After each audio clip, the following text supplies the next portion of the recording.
Need a little bit of time to catch my breath.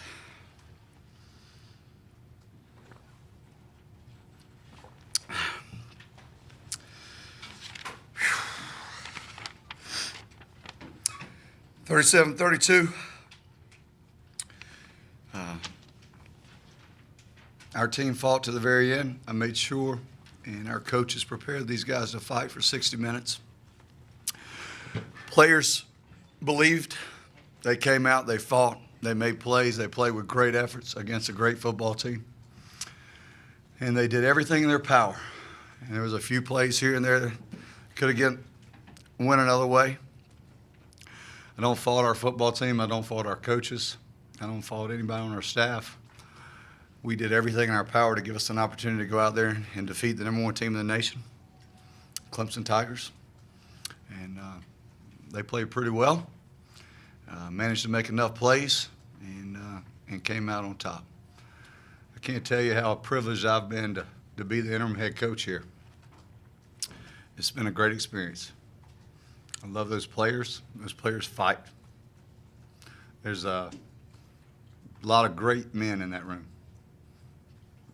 A team without a bunch of great men would have quit a long time ago.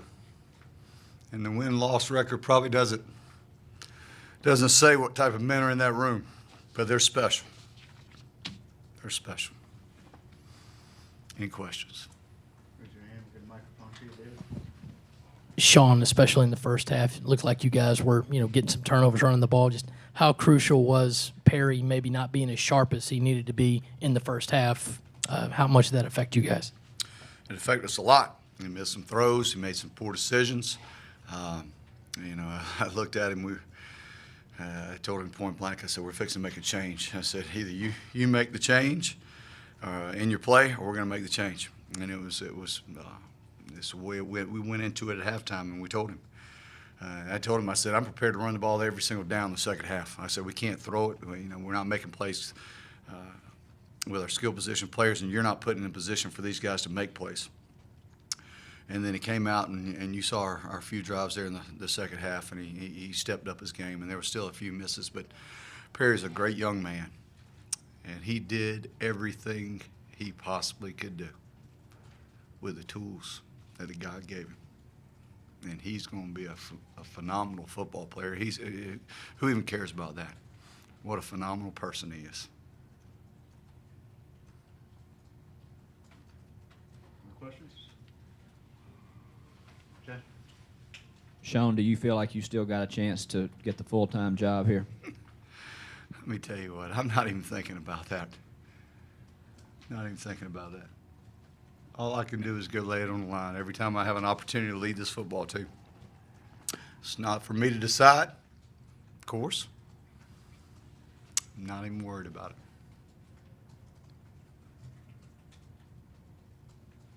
Could y'all hurry up? I mean, this isn't a funeral, Shawn Carson made a couple big plays today, and he doesn't really ask for the ball, just goes about his business. What can you say about his performance today? Now he's resilient. He comes back. He does when his number's called. He picks the ball up. He carries the football when needed, and he's been a positive influence on our football team because he could very easily could have just spit the bit out and chosen to go another path. David? Shawn, when did you find out Farrell was going to walk with the seniors, and what was this day like for him? I found out last week. Last week he was going to walk. And what was the day like for him? Was this a difficult, emotional day for him this last week? I don't know. I would imagine it would be. I imagine somebody that pours their heart into everything he's got for the University of South Carolina being at last game. I would imagine it was pretty emotional. Kind of been looking for that second guy behind Farrell all year. How nice was it to see Deebo Samuel kind of get in the game today? Listen, we've been trying to find that guy all season long. That guy to compliment him. And Deebo, he was injured for practically the entire season. And then to come out and play really well. He's got a great future. He has got a great future. He needs to step up and assume the role of Pharaohs. And he needs to lead that wide receiver bunch into making plays next year. Middle back. Coach, whether you are the head football coach here or not, how would you assess the future of the Gamecock football program? Well, considering we just played the number one team in the country to 37-32 and saw the fight and the effort in their eyes and their hearts today, I would say they're in pretty good shape. Yeah, we all understand they've got to be some needs addressed, but this foundation has been set, and it's not as far off as you may think. Whatever happens, it's going to move forward. It'll bounce back. I can assure you that. Back over here. Deshaun Watson had nearly 400 yards of total offense, 4 touchdowns. Just your thoughts of how he played today and the things that you tried to do to stop him. I mean, everything you tried, was it just not working against him? Wish we'd have hit him a little more. Deshaun's a great quarterback. To be mentioned in the Heisman Trophy race is nice, and he's well deserving of that. I talked to him after the game. I told him how fun it is to watch him go out there and execute and play the game that he loves, and you can really tell he loves it. Of course, we didn't do enough to stop him. It's hard to stop a dynamic football player like he is, but I wish him the best of luck and much success because he's a class act. Josh. Any theme on their third downs that kept y'all from being able to get off the field there that you could see?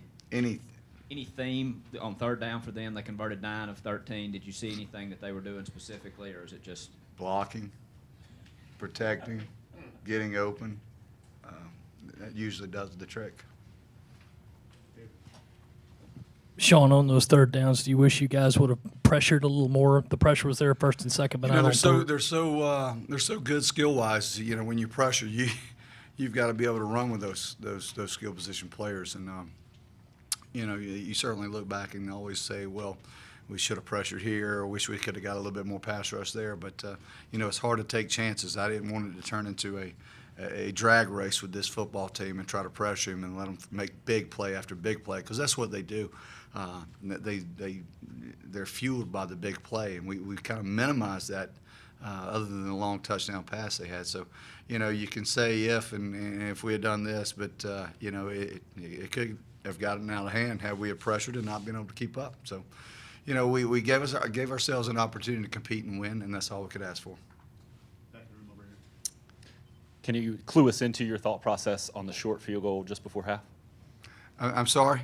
The short field goal just before half, your thought process? I thought momentum was very, very important. And when I say momentum, I didn't want to have an opportunity to go forward on fourth down and come away with 0. I thought get the points, go in with a positive outlook coming out of half, and move on from there. It would have been nice to have gone for it and gotten it, but I just thought Elliott was a sure thing, and we're going to get 3 points and take a deep sigh of relief and move on, and that's what we did. Coach, how frustrating was it for your defense to be playing the way it was, and then they got the turnover, you have a short field, and not able to put any points up? Felt like missed opportunities for you? How frustrated would you have been? I mean, come on. Yeah. I mean, short fields against that team right there, you've got to punch it in. You got to have points. And our team didn't get frustrated today. They played for each other, and there was no pointing fingers, so there wasn't a whole lot of frustration other than the fact that, we wanted to get points. I mean, and everyone wants that. And we didn't, and that was the unfortunate thing because at first I looked at someone, I said, hey, they're trying to give us this thing. And then we threw the interception. I said, we're trying to give it right back. Frustrated is one word, but we were just trying to do our best. Shawn, the reversed call, the fumble that turned out not to be a fumble, what was the explanation that you got on that? Oh, his elbow was down. Yeah, I mean, I saw it. And, one of the things I'd hoped, I saw the elbow go down, but they ruled it a fumble, and it was kind of a simultaneous type thing. So I was hoping they were going to overturn that, but, these were not the SEC officials. These were ACC officials, and they did a fine job. Coach, can you talk about how this team responded to your coaching every week and gave you a chance to win every week you were head coach? Could I say what?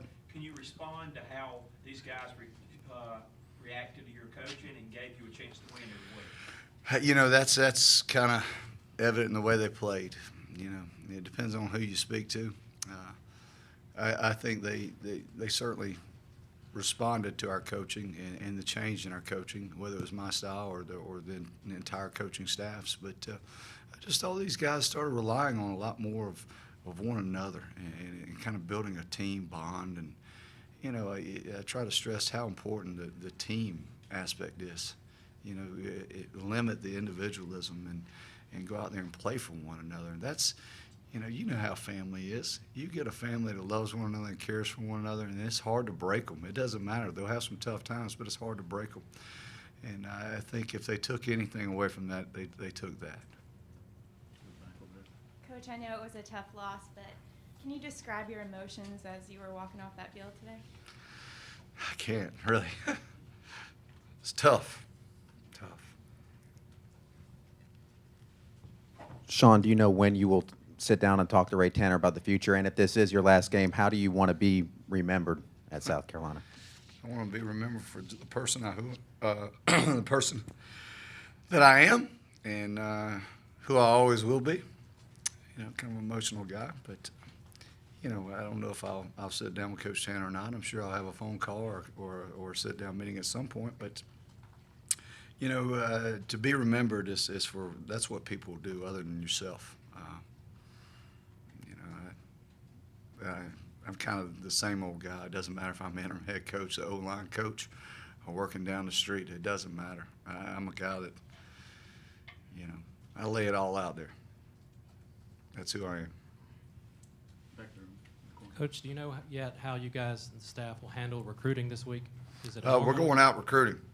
We're going to go out and spread the message of University of South Carolina, this great institution, the opportunities they have here, the academic structure that we have in place, our athletic department with a great administration that leads this great program, and talk about a lot of great things. That's what we're going to do, and that's exactly what we should do, because the University of South Carolina has been really good to all of us. And it's a first-class place, and that's the first thing I'm going to relay to each and every person I come in contact with. Coach, can you talk about your throwback uniform today, and have you ever thought of designing uniforms? I can wear a lot of hats. I thought about the helmet for a while now, and I just, I thought it would be a great situation if we could bring it out. We had a unbelievable contribution to make it happen. That's really, really special in the sense that they did that. And I always look for something to make somebody spark or smile or something. And I don't know you never know what it's going to take to get somebody ready to go. And a helmet doesn't do that. But I thought the all garnet look was a very classy look and a very bold look. And I wanted to be against Clemson. Shawn, this has been such a wild and crazy season with you becoming interim head coach at, the middle part of the season, having to move a game to Baton Rouge, just a very different season. Is there a sense of relief for you personally that at least this part is over and now you can just look forward to whatever lies ahead for you? Relief, that's not what I'm looking for. I wish we lined up and practiced tomorrow and played Clemson again the very next day. I'm not looking for any type of relief. That's what I do. It's what I chose to do. I knew situations like this would come, and I would be faced with them at some point in this in my career. So I'm not looking at it as relief. I mean, shoot, I love the game of football. I love competing. This is what makes me go. Anything else for Coach? One more in the corner. Last one. Coach, after you scored a touchdown, the two-point conversion, 28-25, and kick it in the end zone, and you have the personal foul called, move it up. Did that have any effect, you think, on the momentum, the game at that point? Well, if you know percentages, anytime you move it 15 yards ahead on any type of kicking situation, yeah, it has an effect. Emotionally, and then it's just the law of averages. I mean, it plays out that they've got a better chance to score. Starting on the 25 and then moving it to the 40, and that was not the way I wanted our football team to react. I told them we were going to go out there and we were going to play this game. We were going to play with class, and I didn't want to see any mouthing. I tried to do my best to kind of, get that taken care of as soon as possible. And it was unfortunate that it happened, and I apologize to Clemson for it because I wanted this thing to be a clean game and to finish the way it should be finished on the field. And it wasn't a situation where he was taking a cheap shot or anything like that, but it certainly changed the momentum. Thank you all very much.